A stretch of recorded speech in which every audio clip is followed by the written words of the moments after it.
Adiye varimi ndinowenyu tractor provider. Tractor provider takunzirai kombo yenyu iri kutanga ne rotary slasher. Rotary slasher yedu inoshanda netractor. Then rotary slasher ikabhemba uswa, yaubhemba uswa, then toya panapa tine hay rake. Hay rake iri kuunganidza uswa uenda pamwe chete, then itozowana kutakurwa nehay baler.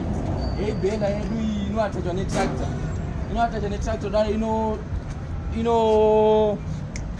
inobhera ma-round bales. Round bales anosvika zvema 25 kg or 30 kg per bag. Then inokwanisa kubhera ma-100 mabag per hour. Then isusu tinowanika pana Samora Machel na Chinhoyi Street muHarare, Zimbabwe. Namba dzedu kana mada kutifonera 0712 611 911.